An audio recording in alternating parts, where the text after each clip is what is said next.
to everyone who's joining us. Uh, I'm joined with Jewish hero Jonathan Pollard. We're going to be discussing defeating Iran, how to do it, how to defeat their proxies.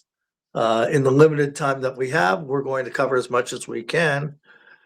Uh, First off, Jonathan, it was quite a night yesterday in Israel with Arad and Dimona. I heard estimates around 200 casualties. You're there. They're still trying to figure out exactly how many people were hurt. And they've got people still buried under the rubble right now. So hopefully, God willing, those people are still alive. But it's not a... Actually, there was a miracle last night in Arad Mm-hmm. because this monster missile, this Karamshar missile with a maneuvering warhead, actually struck between all these buildings, these apartment blocks. And so most of the people were hit with blast, um, as opposed to having the whole building, their building obliterated, in which case the casualty count would have been much, much higher. Wow. The I didn't really appreciate what the prime minister said today. He, of Mm-hmm. course, had to go down there for the photo op and everything else, and he was chiding people for not going into the mamads, the bomb shelters, Right. because that if they had, fewer people would have been hurt. And my response to that was, well, if he had been doing his job several years ago, maybe that missile wouldn't have landed in the middle of Arad. Right. It's really the height of chutzpah for a guy like this who lives in a bomb shelter right now. Okay, let's be clear about that. He doesn't have anything to worry about. He and his family are well protected. To go down to this city, made up for the most part of, kind of poor people, I guess. It's not Herzliya Pituach, Right. and Right. to chide them, for not being more responsible in their actions. This is kind of typical. It's typical of the old Ashkenazi socialist um, control oligarchs here who Right. thought they had to teach everybody how to breathe and how to eat and how to behave properly. But again, thank God, this was a miracle. Bibi, by the way, said it was just luck, chance that this missile didn't hit one of the apartment blocks. And if he were something other than an atheist like his father, Ben Zion, he would have known that we don't believe in that. In Jewish, tradition, we don't believe in coincidence. So, but I can't hold that against him because he is who he is. But the situation with the missile, I'm waiting for the military to start lying about what exactly happened, because from what I understand, there were two attempts to intercept this thing, and the warhead is maneuvering. And when these maneuvering warheads first came out several years ago, and I Mhm. asked a lot of questions as to how this was going to impact our defense doctrine, because at the very least, we'd have to fire more interceptors at these things because they maneuver. So, you have to keep shooting at them in order, for one of the missiles to hit them, interceptors to hit them. And the response I got was, well, the Iranians are just BSing. These things are not real. Um, they're not that sophisticated. And I immediately said, they don't have to be that sophisticated. It's the Russians and the Chinese that are helping them that are that sophisticated. Mhm. So here we have this situation where there have been a number of occasions where incoming Iranian warheads were missed, and the military just doesn't want to admit the fact that they couldn't hit a maneuvering warhead. There are ways of handling it. I don't want to talk about it openly, but there are ways of defeating such weapons, economically defeating them. But I guess the military had more important things to do several years ago with their money, like giving all their generals a big boost in Right. retirement pay, if you remember that. Mhm. So you wonder where all the money went. Well, there it is. But the North, in particular, is getting really hammered. And as Right. I said, we can put Iran off for a moment Mhm. because there's some things that are going to happen that may finally spell the end of that theocratic regime over there. For me, from my perspective, it's critical that we end Hezbollah in the north. Right. Right. Uh, Basically, I use the term annihilate them. Um, Everybody now is talking about what they Excuse me. did way back when, that our natural border really is on the Litani. And if you get a map of Lebanon and you look at the Litani, it doesn't really give us that much of a buffer. And especially when you get over to the panhandle of the Galil, Kiryat Shmona and Metula, there's no really additional land that's um, available as a buffer. So people would still be targeted by snipers and Cornet anti-tank rockets or missiles. So I've been pushing the idea of going to the Awali River, Mhm. far further north, and then cutting across half of the Bekaa and keeping that. Most of the people in the south have left, which is a good thing. And I've been also advocating that Sidon and Tyre be leveled because I don't want those two cities being converted into urban fortresses a Right. la Gaza City and Khan Yunis or Rafah.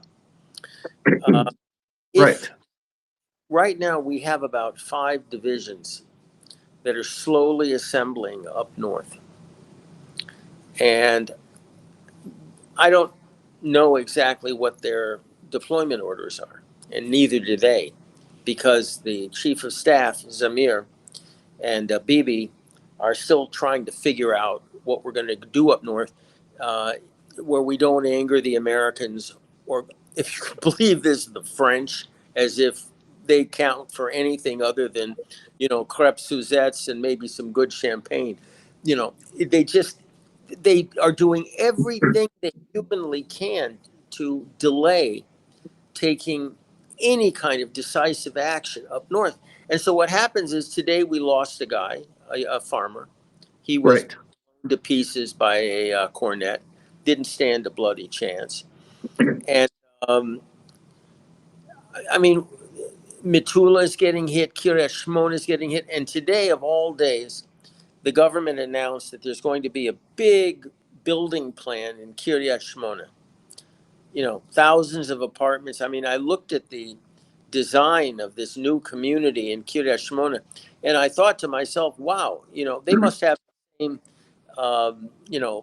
urban designers that Trump had for Trump Gaza. If you remember that Sure. crazy video that came Sure. out, the Oh, bearded belly dancers and, all that. yes. I don't know what the person was on when he made that video, but no. So I asked a bunch of my friends just today. I said, would you actually buy an apartment there? And the hell no, of course we wouldn't. Kiryat Shmona, you can get hit by an anti-tank missile there or a sniper. It's very simple. So you'd think that what they should do is wait until we're on the Awali River and that we've moved our border to the north finally.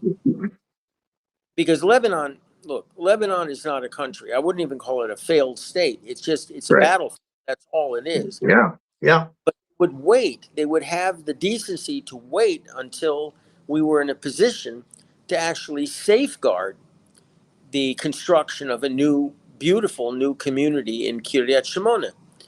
Look, if you go up north right now, it's you just want to weep. Beautiful orchards are burned to a crisp. Yeah. Dairy farms are blown up. Homes are still ruins. Businesses have been destroyed. And there are still internally displaced people inside Israel from the north and from the south. Right. And these people that are supposedly running our government have the chutzpah, the nerve, to say, oh, it's okay, we're going to build out this new community up north without doing anything so far to safeguard the existence and welfare of that new community. I'm really scared that what's going to happen is, okay, they might go up to the Litani, turtle-like, a step at a time, and then say, well, we're just here temporarily.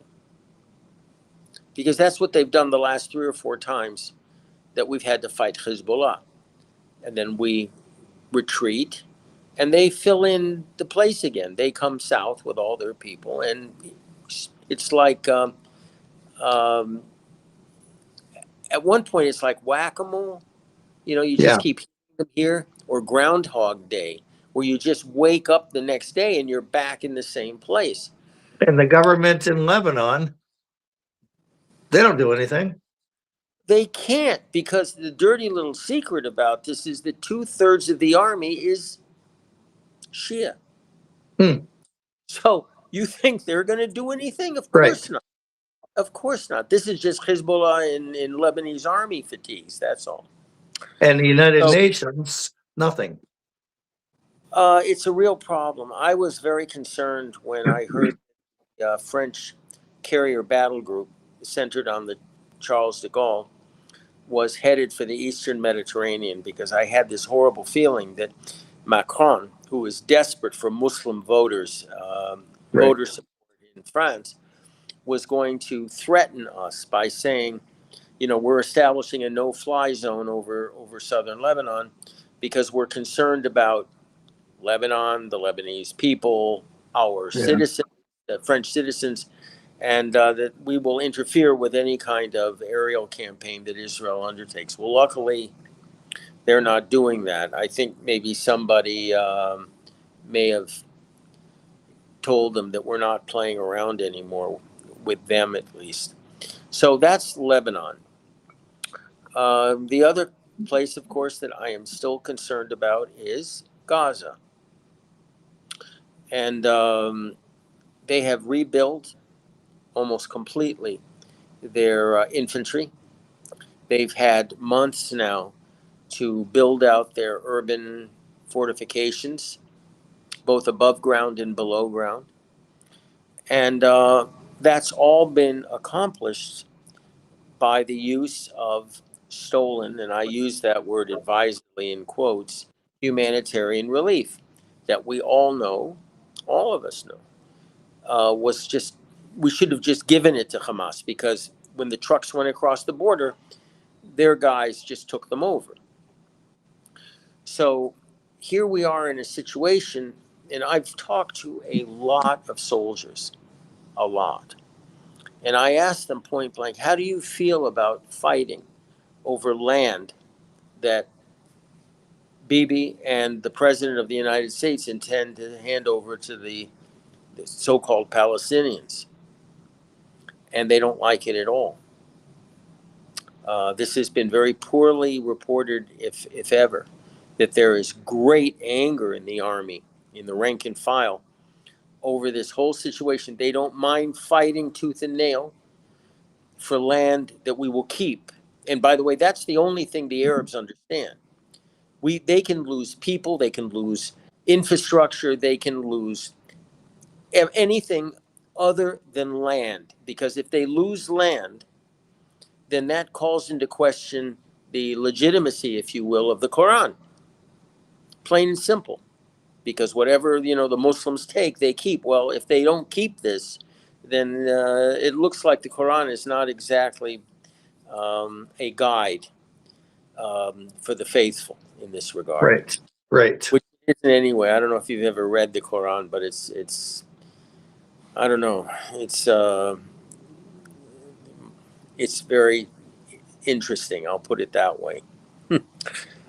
So when people ask me, well, what are you going to do with all the people there, the residents? And I said, the resident evil is, to paraphrase a movie that I like. I said, we're going to just blow some holes in the frontier defenses, the Egyptian frontier defenses, and we're going to let them pour through with a little maybe kinetic encouragement. I'm not going to spell that out. I think you understand what I mean. And okay, what are the Egyptians going to do? The Egyptians going to go to war? No, not for that. I mean, they'll kill a lot of them. There's no question. They will literally gun them all down. There are as many of them as they can. But they're actually, seriously speaking, they're actually building 2 or 3 wired encampments in the middle of Sinai for the Gazans. And these are literally open air prisons with triple fences, the whole 9 yards. Right. And so we have to get rid of these people. If we are going to have peace in the Gaza envelope, they have to go. What people, again, it's incredible how ignorant the media is on this matter. Yeah. I've shown a lot of reporters the fact that one of the Egyptian war plans, okay, calls for Gaza to be run by anybody, Hamas, the PA, whatever. And that in the event of war, an Egyptian expeditionary force is going to be able to go straight north through the Gaza Strip, and on day 1, go right into Ashkelon and Ashdod on day 1. That's the war plan.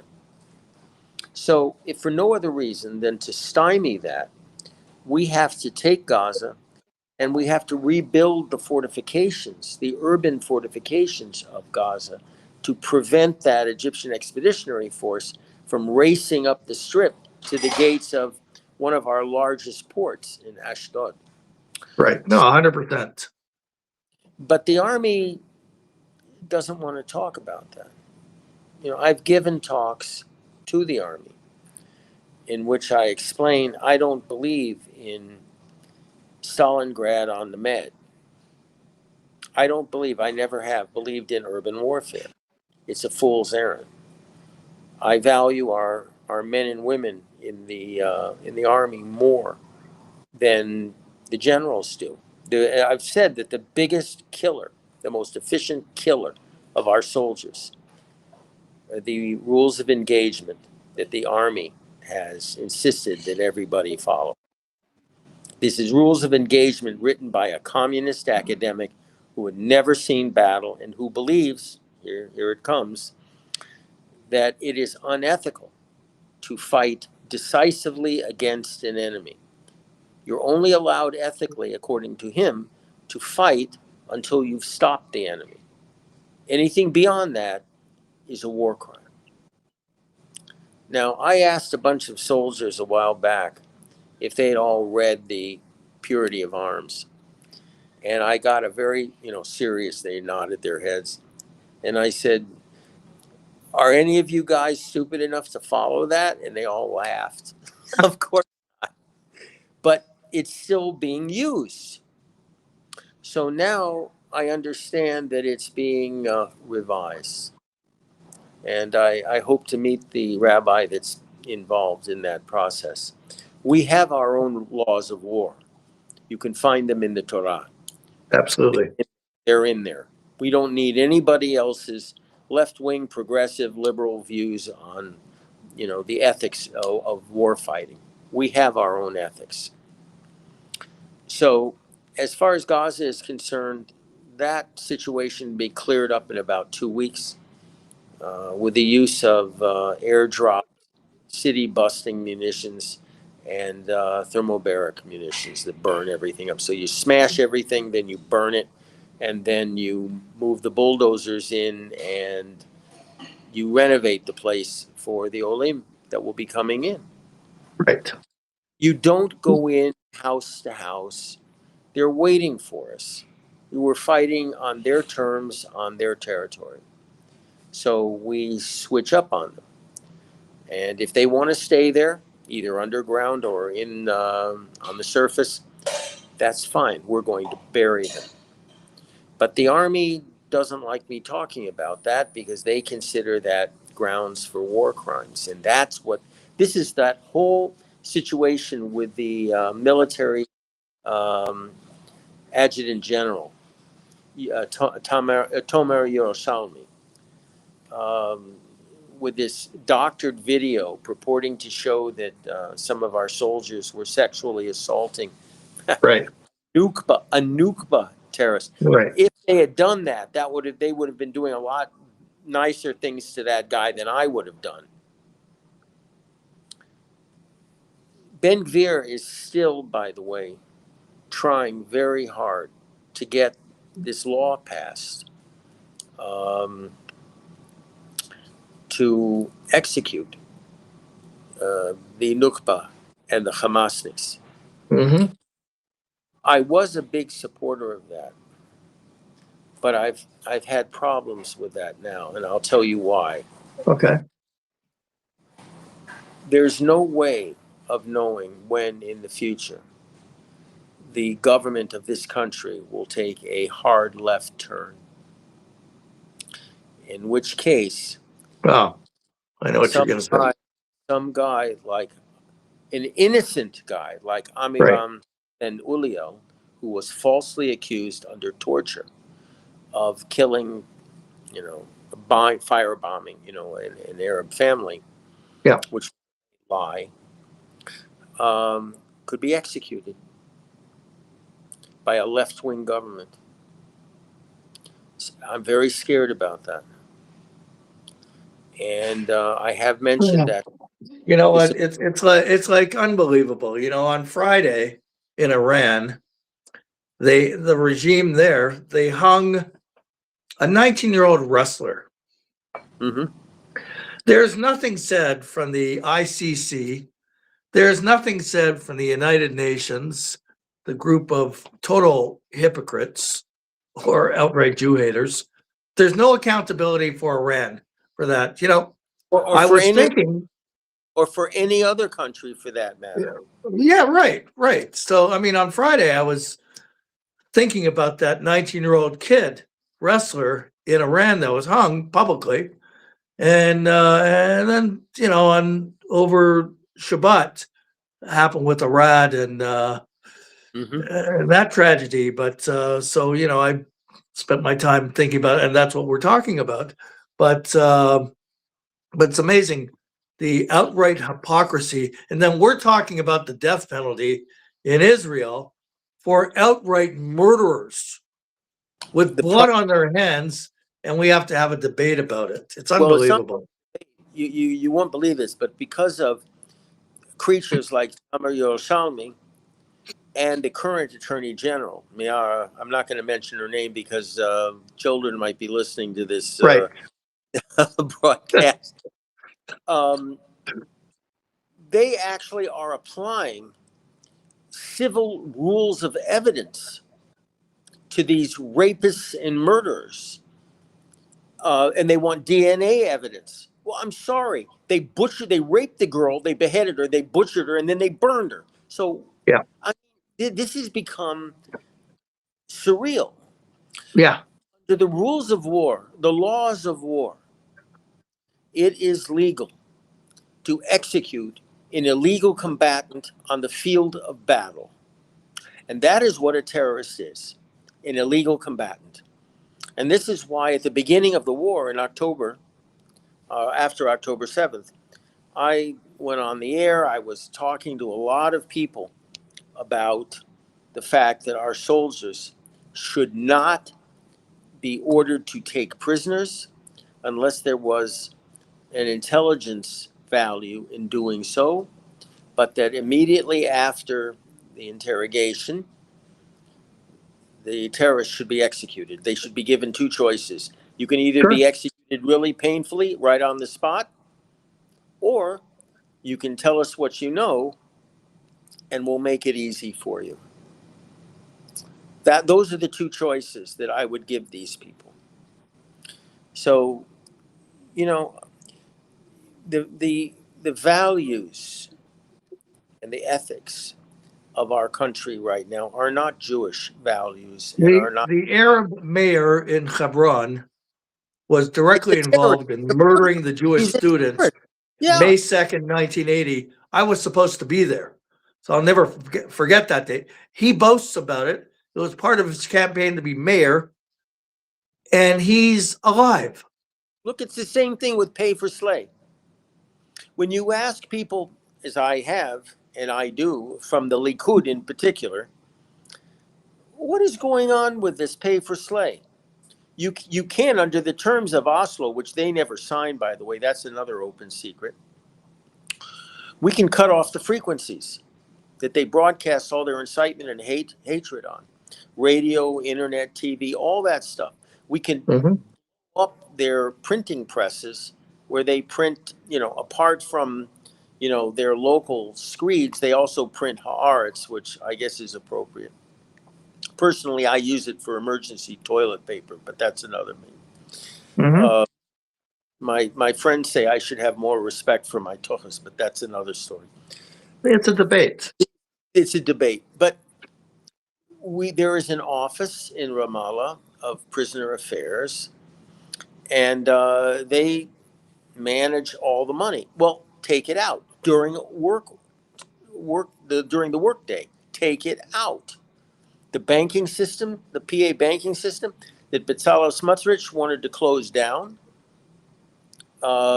it's still, facilitating the transfer of money for this pay for slay. Okay, close it down and then kinetically close down the banks themselves.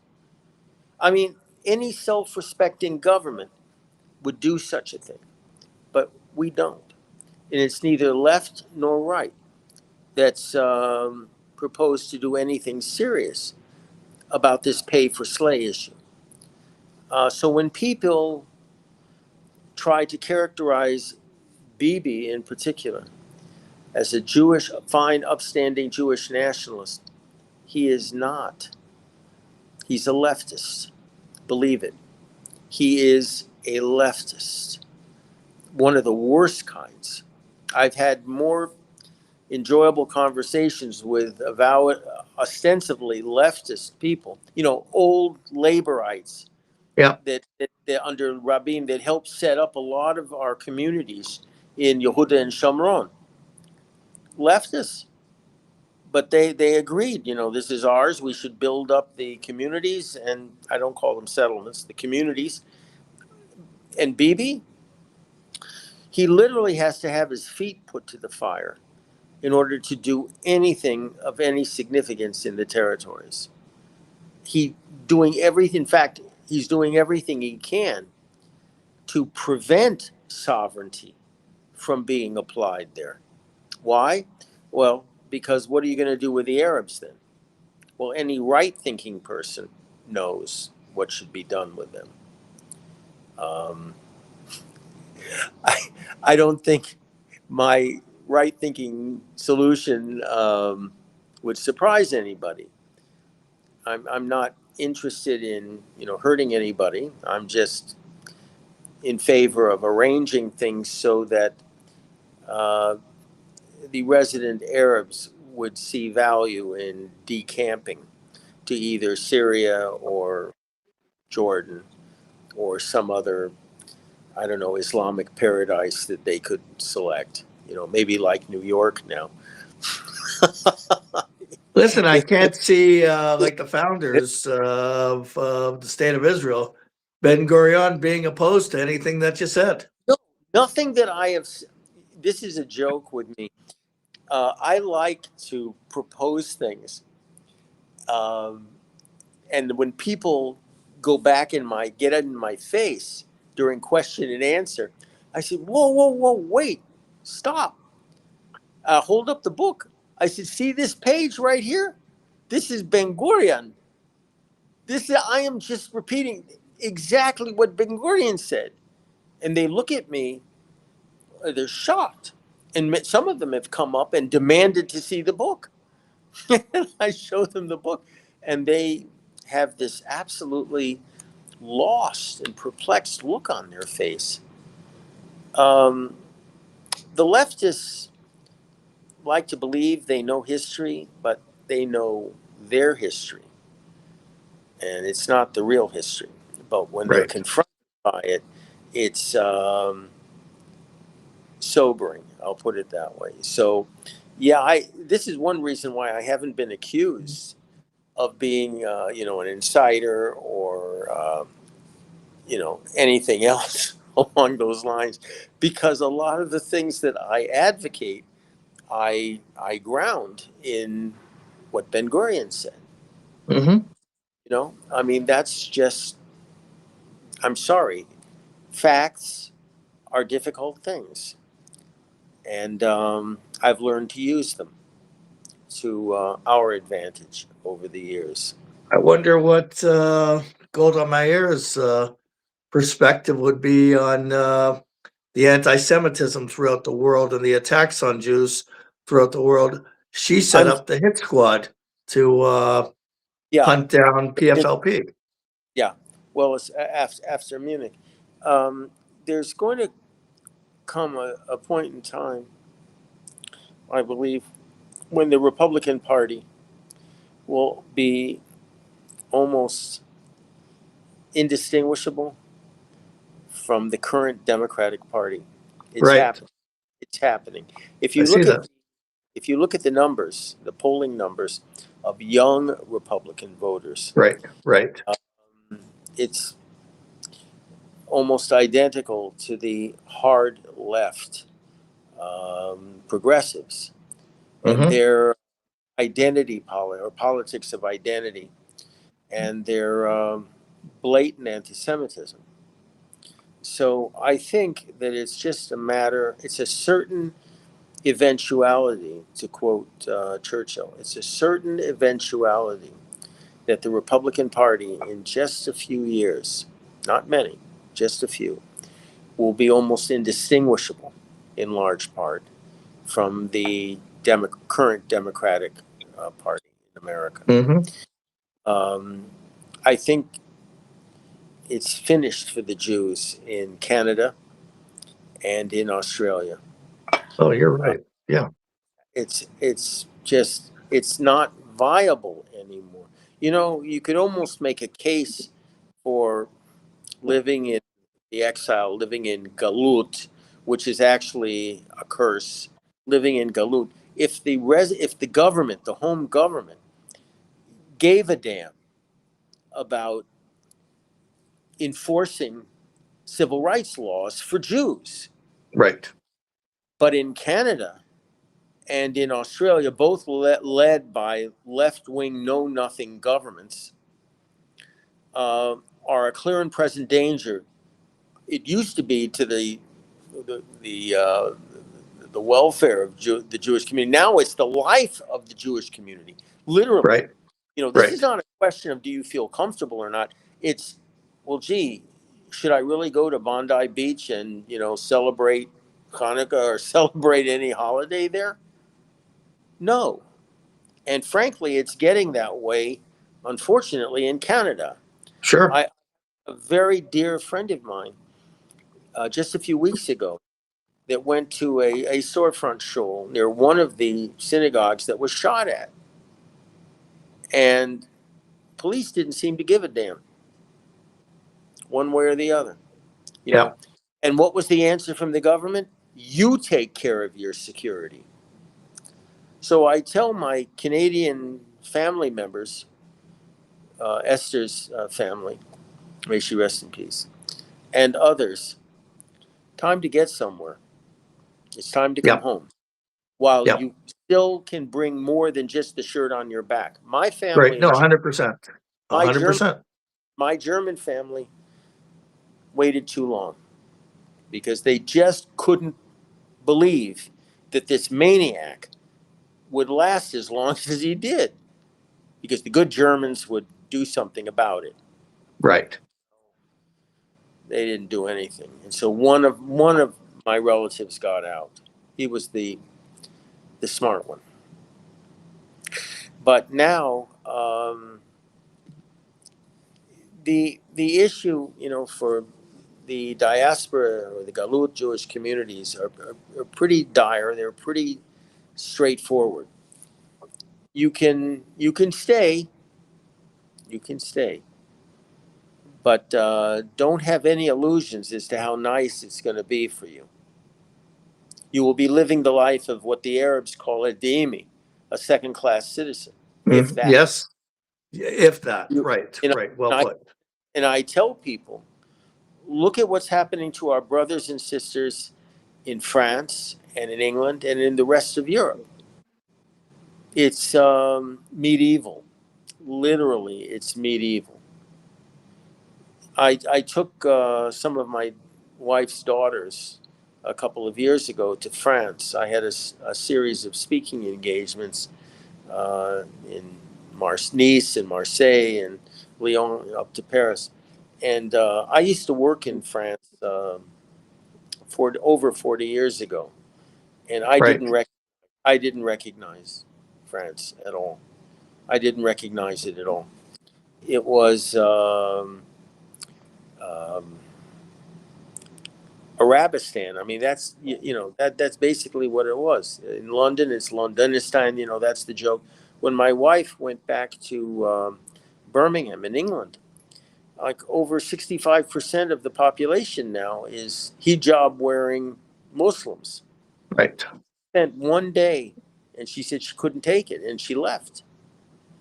So the Europeans, I almost call it Mida Keneged Mida right now for what's going on.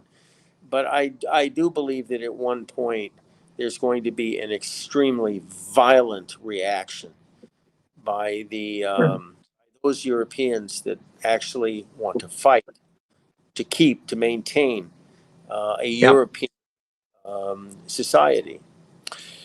And Jews simply will not end up too well in that kind of conflict. We're going to be perceived as part of the problem, and will suffer accordingly.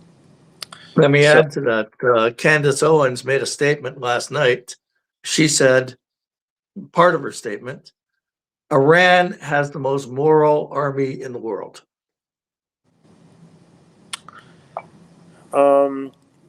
Candace Owen, I don't know where on the spectrum you could put her. I think she fell off somewhere on the spectrum. Right. But listening to people like her and Nick Fuentes and Yeah. Megyn Kelly and Tucker Carlson, I mean, it's like listening to the Nazi propagandists during the 30s. Yes. And, we have to understand that these people, all of them, the ones that I just mentioned and others, mean to kill us. Mm-hmm. There's a notion, and it's quite true, that words can kill.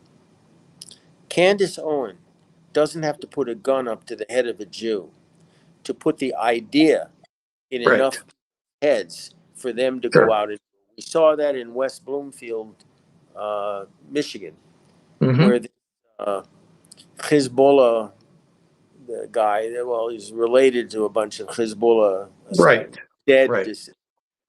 relatives, whooped up, went in and nearly killed over 150 Jewish children. Mm-hmm. And if that had happened, chas v'shalom, we would have been blamed for it. Why? Because they would have said, well, look at all the children you killed in Gaza.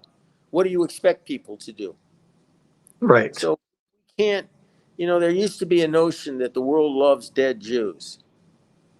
There's a book by that name, actually. It's it's an interesting book. They love us as victims, except now they want us to die. So I am sorry that there isn't a JDL now in existence Right. that would lead a counter protest when these idiots show up to a show Mm-hmm. hosting for land sales or apartment sales, real estate sales in Israel. Right. Right. And manifest their opposition with spiked baseball bats and sledgehammers.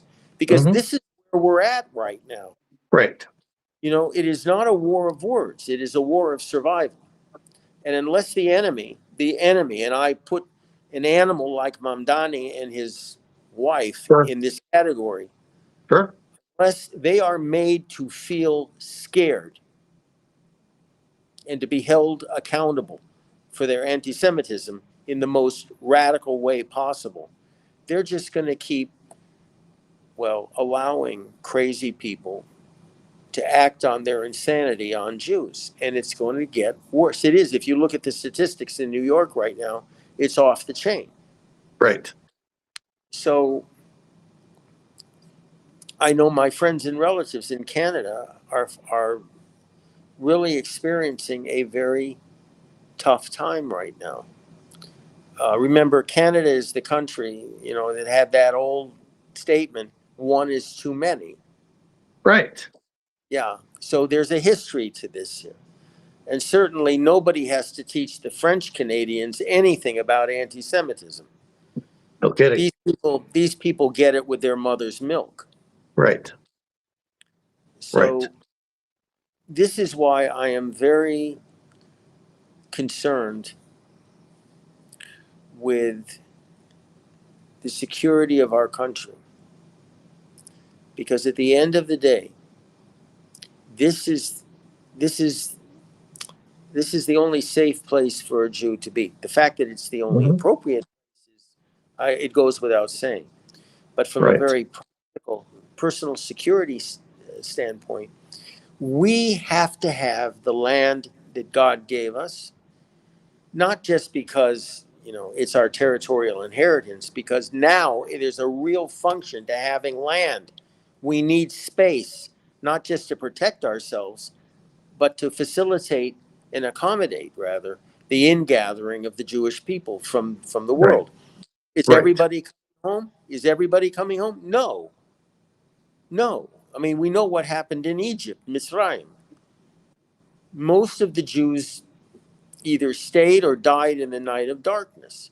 So, I mean, Right. we've never been people that have, you know, been very blessed with numbers. We've always put an emphasis on quality rather than quantity. Mhm. And that's fine. That's fine with me. But this is why I'm taking particular interest in what's going on right now in Lebanon, in Gaza, in the territories, Yehud and Shomron, and in Iran. Maybe we can close on this note because Sure.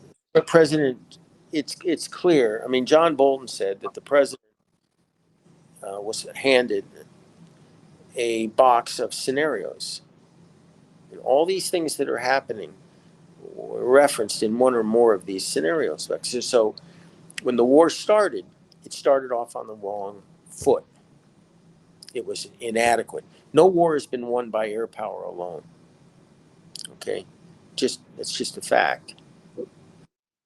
And so now the president made an announcement that within 48 hours, if the Iranians didn't open up the straits of Hormuz, he was going to start bombing power stations. Excuse me.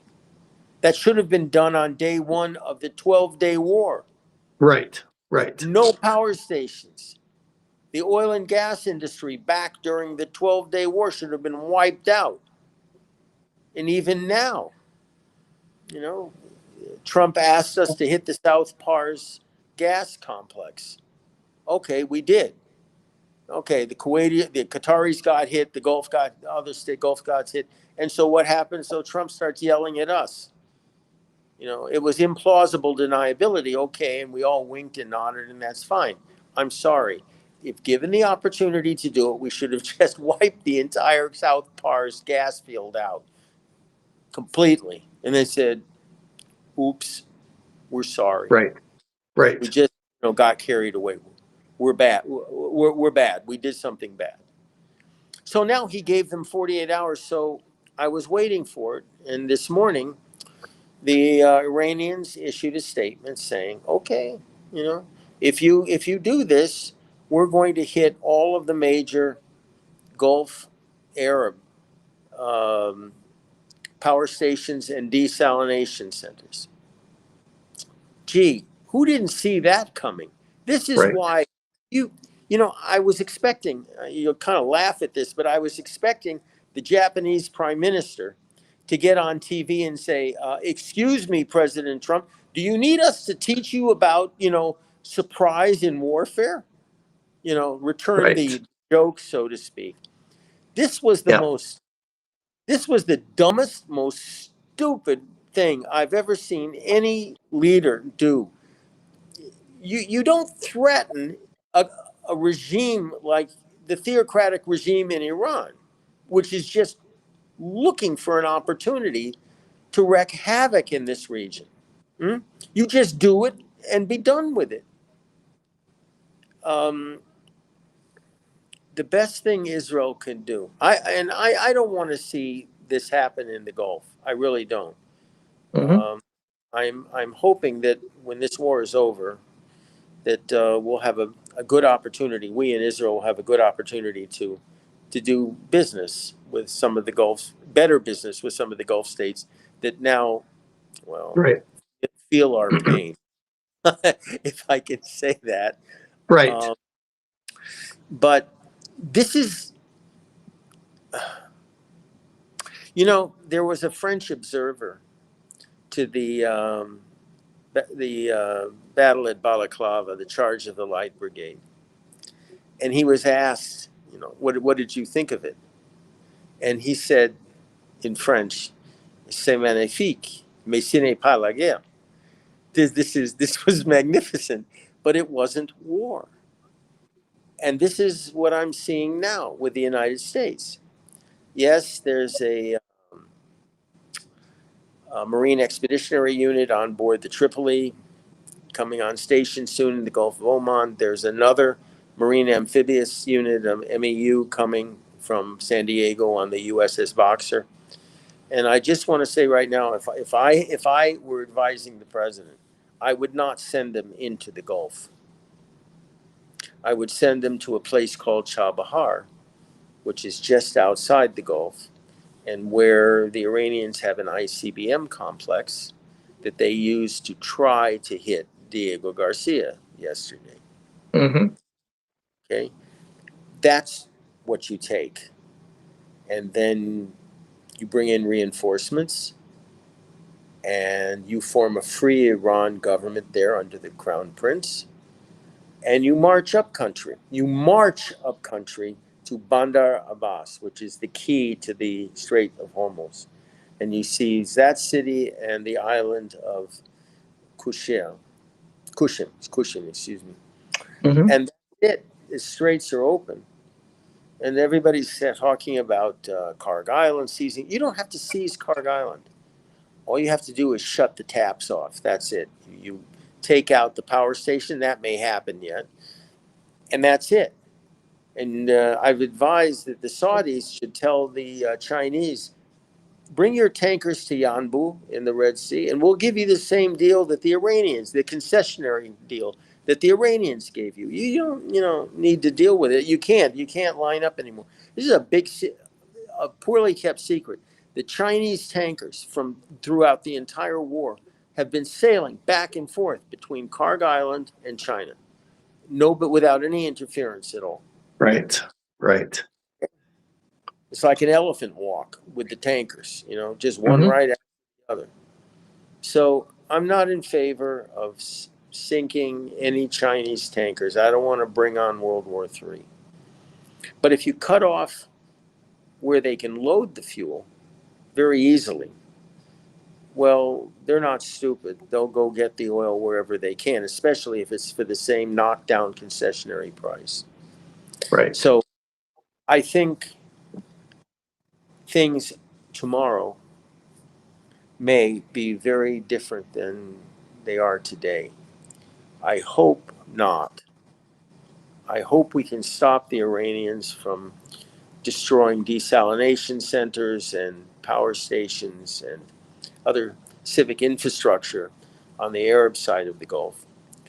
But you know what? And I've told friends of mine from the Gulf, when you play with fire, you're going to get burned. And this is exactly what's happening now. It may be late in the day for them to understand this or appreciate it, but I've told them, and I wasn't cynical when I said this. You feel my pain now? So let us hope and pray that there will not be another incident like what occurred last night in Arad. It's very painful. But just a day or two ago, we had our pots, our terracotta pots on our marpested on our balcony here, broken in a explosion that occurred right over. We live near or on top of Har Habayit, and Right, there was a missile that landed right by Al-Aqsa, 300 meters off. right, right. It really it shook us. It was that close. So we have to put a stake through the heart of this regime. Absolutely. I am sorry. I truly am. These are not crocodile tears. I am sorry for all of those good Iranians that are going to have to suffer in the process. I'm sorry. But war, as General Sherman said, is hell. We can't, I'm sorry, we can't make a distinction between the good Iranians and the bad Iranians. We just have to win this war as we did during the Second World War. We just have to win this war and rebuild, help rebuild what's left. So those are my observations for the evening.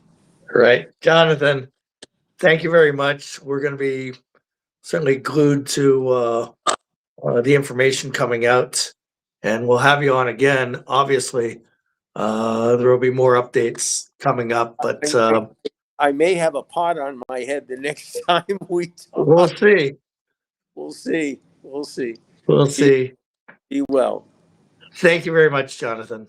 Thank Be you. well. You bet. Bye bye. Bye bye.